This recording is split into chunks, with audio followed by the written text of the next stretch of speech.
एक परिवार जहाँ रहते थे पूजा, उसका पति रोहन और उसकी सास मधु। पूजा की शादी को 6 महीने ही हुए थे।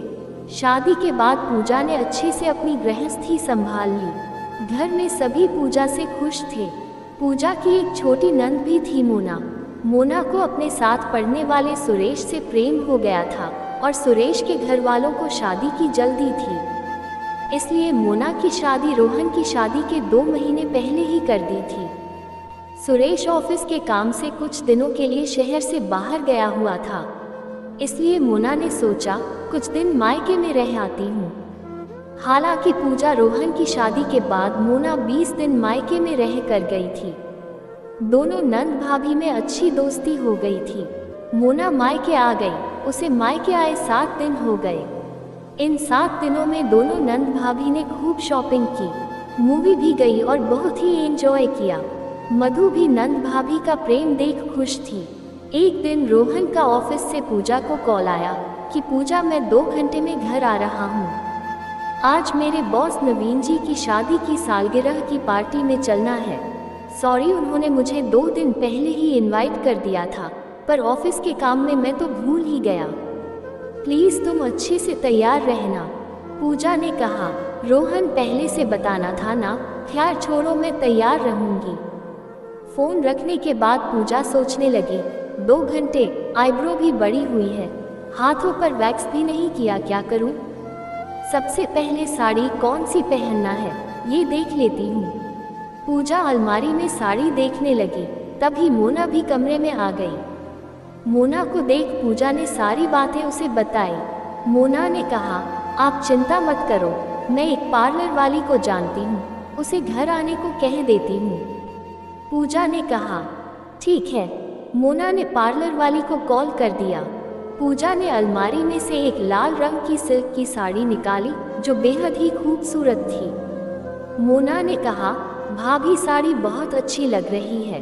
पूजा ने कहा, हाँ, ये साड़ी मेरी मम्मी की है, उन्हें बेहद पसंद थी। ये मम्मी के गुजर जाने के बाद उनकी ये साड़ी अपने साथ ले आई। जानती हो, इस साड़ी को देख मुझे एहसास होता है कि माँ मेरे आसपास है। मैं आज यही साड़ी पहनूंगी। पूजा को साड़ी पर सलवटें दिखाई दी तो वो प्रेस करने लगी, तभी पार्लर वाली आ गई। मोना ने ये देख कहा, भाभी साड़ी मैं प्रेस कर देती हूँ। पूजा ने कहा, ठीक है।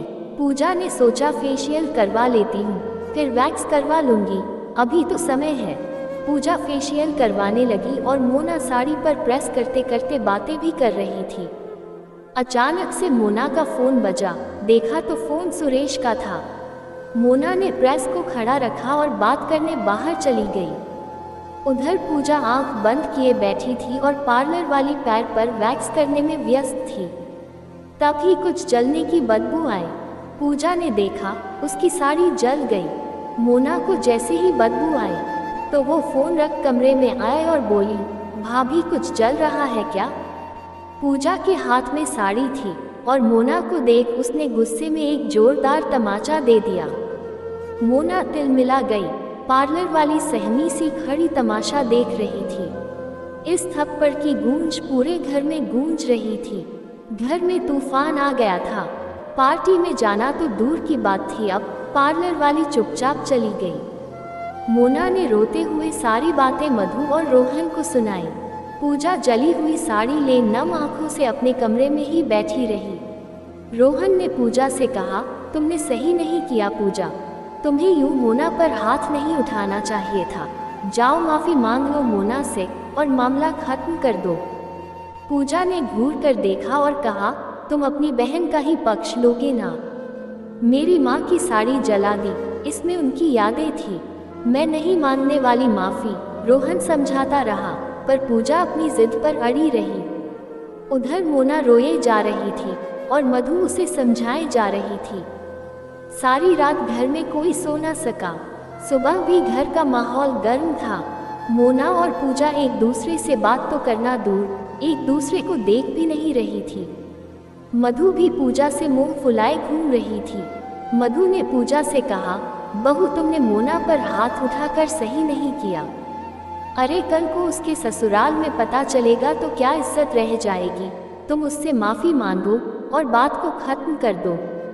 पूजा ने कहा, मोना के कारण मेरी माँ की साड़ी जल गई।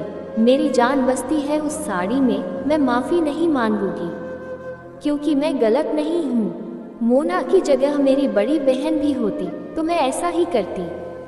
पूजा की बातें मोना ने भी सुनी। रोहन भी वही सोफे पर बैठा था। पूजा रसोई में चली गई। मोना ने रोते हुए रोहन से कहा, देख लिया भाभी को। भैया आपको किससे ज़्यादा प्रेम है, बहन से या पत्नी से? रोहन चुप रहा। मोना फिर बोल पड़ी, बात मेरे स्वाभिमान की है।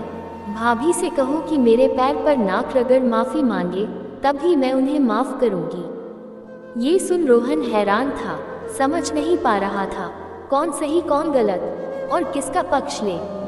पूजा भी माफ़ी नहीं मांगूंगी जिद ले बैठी थी। रोहन फिर सोचने लगा, पूजा की माँ की निशानी थी वो साड़ी।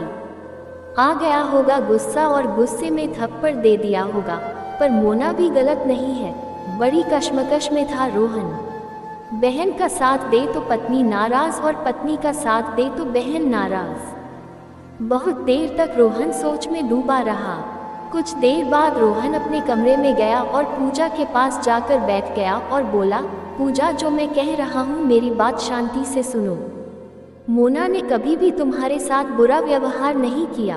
मोना ने वो साड़ी जानबूझकर तो जलाई नहीं होगी, वो तो सिर्फ तुम्हारी मदद ही कर रही थी ना। फोन आ गया और वो प्रेस खड़ी रख बाहर बात करने चली गई और प्रेस साड़ी पर गिर गई और साड़ी जल गई। क्या इसमें मोना की गलती थी?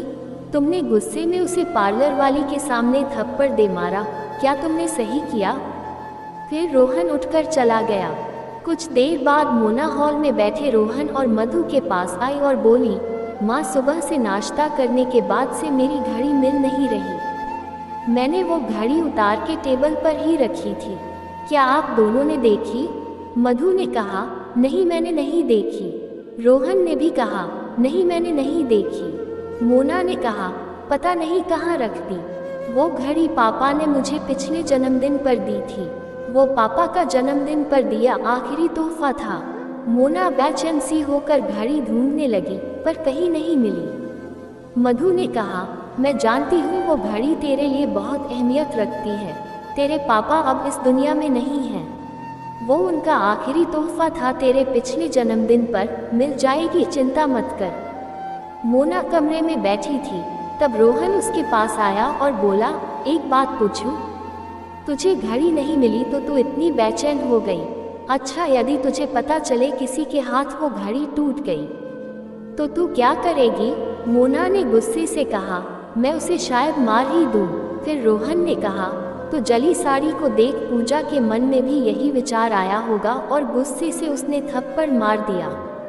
उसके लिए भी वो साड़ी कीमती थी जैसे तुम्हारे लिए घड़ी है। रोहन ने जेब से घड़ी निकाल मोना को दे दी। मोना चुपचाप बैठी रही। उधर कमरे में बैठी पूजा सोच रही थी कि रोहन ने सही कहा, मोना ने जानबूझकर तो साड़ी नहीं जलाई। मुझे भाव आवेश में आकर उसे थप्पड़ नहीं मारना चाहिए था, वो भी उस पार्लर वाली के सामने। मुझे अपने गुस्से पर काबू रखना चाहिए था। गलती तो मैंने की है सच में। पूजा मोना के कमरे में गई, पर मोना कमरे में तो क्या, घर में भी नहीं थी। पूजा को लगा कहीं मोना गुस्से से ससुराल तो नहीं चली गई। वो बेचैन सी टहलने लगी। कुछ देर बाद पूजा को मोना घर में प्रवेश करती दिखाई दी। दोनों ने एक दूसरे को देख कहा, मुझे कुछ कहना है। फिर दोनों ने एक साथ कहा, सॉरी। पूजा ने कहा, गलती मेरी थी, मुझे गुस्से में तुम्हें थप्पड़ नहीं मारना चाहिए था, मुझे माफ़ कर दो। मोना ने कहा, भाभी गलती मेरी भी थी, मुझे लापरवाही नहीं करना चाहिए थी। पापा की दी हुई घड़ी गुम हो जाने पर मुझे एहसास हुआ कि वो साड़ी आपके लिए कितनी अनमोल थी। शायद आपकी जगह में होती तो मैं भी जज्बातों में बह ऐसा कर देती। फिर मोना ने एक पैकेट पूजा को दिया और कहा, भाभी खोल कर देखो। पूजा ने पैकेट खोला, उसमें वही जली हुई लाल साड़ी थी, पर जली हुई साड़ी को पैच वर्क कर मोना ने सही करवा दिया था। पूजा ये देख खुश हो गई और बोली, तुमने इसे सही करवा दिया, थैंक यू। गुस्से में मैं ये तक भूल गई कि मैं उसे रफू या बॉर्डर लगवाकर सही करवा सकती हूँ। मोना ने कहा, मैंने भैया को वो साड़ी आपके कमरे से लाने को कहा और मैं उसे ले बुटीक गई और उनसे बात कर पैचवर्क करवा कर ले आई। मुझे समझ आ गया कि ये साड़ी आपके लिए क्या महत्व रखती है। पूजा ने कहा, गलती मेरी भी थी मोना, सॉरी। मधु ने दोनों को देख कहा, चलो तुम दोनों को समझ तो आया। मैं तुम दोनों से इतना ही कहूँगी कि गुस्से में ऐसा कोई काम या बात मुंह से नहीं निकालनी चाहिए जिससे संबंध खराब हो और बाद में पछताना पड़े। रोहन ने भी हंसते हुए कहा, चलो माँ, और मेरा आइडिया काम कर गया और ये झगड़ा सुलझ गया। पूजा और मोना दोनों ने एक दूसरे को गले से लगाया और मोना ने मुस्कुराते हुए रोहन से पूछा, भैया आपको किससे ज़्यादा प्रेम है, पत्नी या बहन से? रोहन ने कहा, अपने आप से है। इस सवाल का जवाब देकर मैं अपनी जान को खतरे में नहीं डालना चाहता। और फिर सब हंसने लगे। दोस्तों, अगर आपको आज की ये कहानी पसंद आई हो तो वीडियो को लाइक करें और अद्भुत ज्ञान चैनल को सब्सक्राइब अवश्य करें। साथ ही कमेंट में बताएं कि आपको ये कहानी कैसी लगी। Thanks for watching.